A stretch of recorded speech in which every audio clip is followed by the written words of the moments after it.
ಇವತ್ತಿಗೂ ಬ್ರೆಜಿಲ್ನಲ್ಲಿ ಓಂಗೋಲ್ ತಳಿಯ ಶ್ರೇಷ್ಠ ದನಗಳು ದೊಡ್ಡ ದೊಡ್ಡ ಹಿಂಡುಗಳಲ್ಲಿ ಕಾಣಸಿಗುತ್ತವೆ.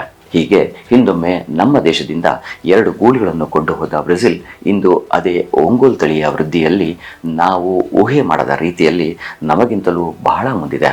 ಹಾಗೆ ವಿದೇಶಿಯರು ಭಾರತದಿಂದ ಹೆಚ್ಚಿನ ಪ್ರಮಾಣದಲ್ಲಿ ಆಮದು ಮಾಡಿಕೊಂಡ ಬಹು ಮುಖ್ಯ ತಳಿಗಳಲ್ಲಿ ಸಾಹಿವಾಲ್ ಹಾಗೂ ಗೀರ್ ತಳಿ ಸಹ ಪ್ರಮುಖವಾದ್ದು. ಈ ಇವೆರಡರೊಂದಿಗೆ ಇಲ್ಲಿಯ ಬಹುತೇಕ ಪ್ರಮುಖ ತಳಿಗಳನ್ನು ಆಸ್ಟ್ರೇಲಿಯಾದ ಜಿಬು ತಳಿಗಳೊಂದಿಗೆ ಕ್ರಾಸ್ ಮಾಡಿಸಿ ಹೊಸದಾದ ಬ್ರಾಹ್ಮಣ್ ತಳಿಯನ್ನು ಸೃಷ್ಟಿ ಮಾಡಿದ್ದಾರೆ ಅಂತಲೂ ಹೇಳಲಾಗುತ್ತೆ. ಹೀಗೆ ಸೃಷ್ಟಿಯಾದ ಈ ಬ್ರಾಹ್ಮಣ್ ತಳಿಗಳನ್ನು ಅಲ್ಲಿಯ ದನಗಳೊಂದಿಗೆ ಕ್ರಾಸ್ ಮಾಡಿಸಿ ಉತ್ತಮ ರೋಗ ನಿರೋಧಕ ತಳಿಗಳನ್ನು ಆಯಾ ದೇಶಗಳು ರೂಪಿಸಿಕೊಂಡಿವೆ.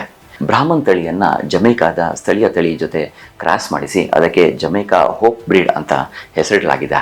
ಅಷ್ಟೇ ಅಲ್ಲದೆ ಬ್ರೆಜಿಲ್, ಚಿಕಾಗೋ, ಆಸ್ಟ್ರೇಲಿಯಾದಲ್ಲಿ ಭಾರತೀಯ ಗೋ ತಳಿಗಳನ್ನು ಅದರಲ್ಲೂ ಬ್ರಾಹ್ಮಣ್ ತಳಿಗಳನ್ನು ಅಲ್ಲಿಯ ದನಗಳೊಂದಿಗೆ ಕ್ರಾಸ್ ಮಾಡಿಸಲಾಗ್ತಿದೆ.